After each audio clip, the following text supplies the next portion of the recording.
The children of the Duce have dark skin. Unfinished stories from the Horn of Africa.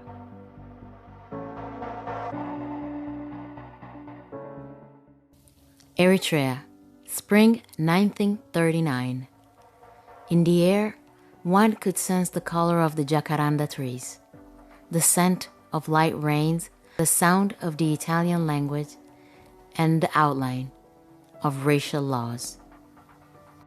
It was the twilight of the colonial adventure that had begun in the second half of the 19th century and was now in its fascist phase. Just around the corner lurked World War II, during which Italy would lose its colonies in the Horn of Africa, giving way to the British military administration and revealing local ambitions for independence and the colonial aspirations of Republican Italy. In this atmosphere, a father with grizzled accent from Calabria lifts his son and, showing him to his fellow countrymen, says, "Behold, the new Duce." A son whom the Duce, Benito Mussolini, would not have approved of because he was the product of a mixed union. A father who would soon return to Italy without leaving any official trace in his son's life, and a mother too young to cope with the abandonment.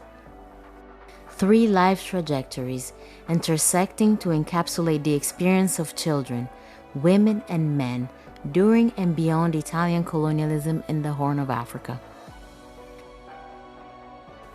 To understand who that grizzled father was, one must take a step back to the failed attempts to make Eritrea a settlement colony when a few thousand soldiers, a handful of civilians, with a few women, and together with an increasing missionary presence, represented the Italian population in the colony.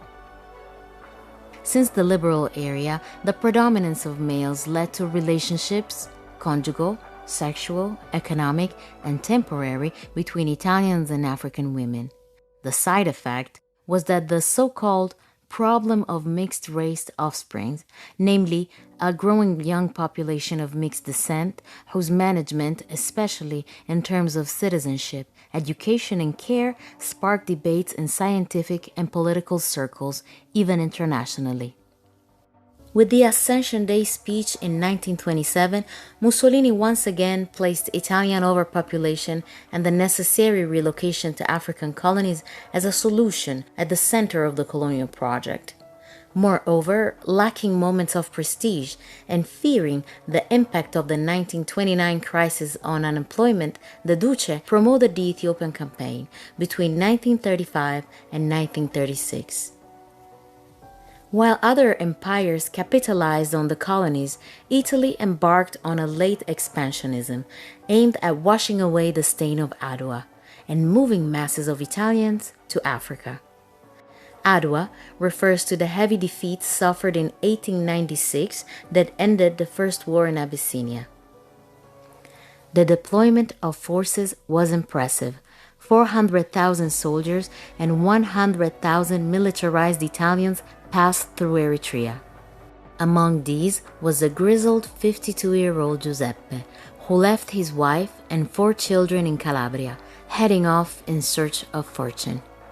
Like others before him, the conquest of the land and the conquest of women's bodies were one and the same.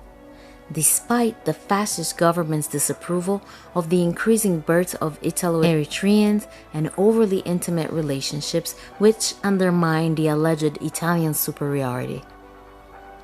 Ordinary discrimination against the subject was thus exacerbated and extended to the Italo-Eritreans through the introduction of racial laws enacted between 1933 and 1940, which initially regulated the access to Italian citizenship by exploiting the color line, the degree of Italian education and socialization.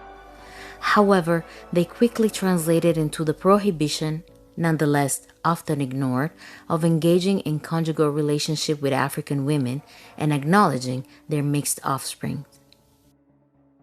These restrictions institutionalized racism without actually reducing relationships with women or the birth of mixed-race children, but they made their position in mixed unions even more vulnerable. When Giuseppe met Eden, a 14-year-old who had come from Adiwagri to Asmara to work as a maid for Italians, their union was already outlawed, and Italian family law prevented recognizing children born out of wedlock. Giuseppe's lack of responsibility and his repatriation left Eden facing a choice: keep the child with her or leave him at the San Giuseppe Pro Infanzia Meticcia, the Infancy Mixed Race Institute, right next to the cathedral, where at least he would be fed, educated, and trained for manual work.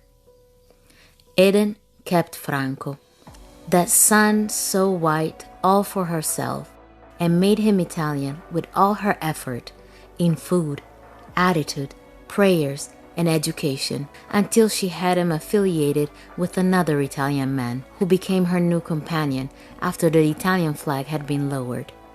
Stories like those of Giuseppe, Eden, and Franco require a delicate work of intersection between archival research in Europe and the Horn of Africa, oral history, and field research with all the criticality that such an approach entails. The archive, in fact, tells a partial story, not only because it is partially documented, but also because it's deliberately selected or duly constructed. Oral history, on the other hand, proceeds through interviews and conversations during which experiences and memories shape life stories, presenting, however, criticalities related not only to the re-elaboration of past events, but also to linguistic difficulties or the presence of the researchers themselves. Patience and care are therefore necessary to identify and make the different sources dialogue amongst each other, taking due consideration of the context in which they are produced. These micro-global stories remain suspended in time as they connect past and present, and suspended in space, since tracing them actually requires a multi-situated research. The abrupt end of colonialism without a process of decolonization also left the lives of children, adolescents, women, and men in a limbo. Over the years, they sought, some in vain, other with success, to find their fathers, gain access to Italian citizenship, and carved out a place in society where political and social tensions were growing, while nationalist pressures demanded a choice in terms of national belonging. During these phases, marked by uncertainty and sometimes violence, having access to Italian citizenship meant the ability to move to the land of the father and thus to a safer place. The possibility drove individuals to mobilize economic and social resources, to find strategies to gather the necessary information to process the applications and gain Italian citizenship, so that their de facto status, their social status, and citizenship status all aligned. However, these procedures took years and were not always successful, requiring those of mixed ancestry to reposition themselves, reevaluating their role and representation within post-colonial African society, where they risk being perceived just as a remnant of the colonial past. In these attempts of redefinition, geographical mobility became a resource. For instance, several Italo-Eritreans moved to Ethiopia during the 50s and the 60s. Here, the stigmatization they had experienced from both the Italian and the Eritrean sides seemed to lessen, and thanks to their resourcefulness and skills, they contributed to the modernization of the country. These experiences still struggle to merge into a multivocal history of Italian colonialism and its legacies, as well as of the cosmopolitan Red Sea region. Yet, they are a valuable resource for dismantling colonial-rooted stereotypes that resonate in today's debates, for example, regarding access to citizenship or to the partial inclusion experienced by certain groups within increasingly complex societies. These lived experiences thus offer the opportunity to promote an inclusive history, restoring them of the dignity they deserve and fostering a new perspective on a shared history. Written by Valentina Fusari, 2023. Translated by Ruth Tolde.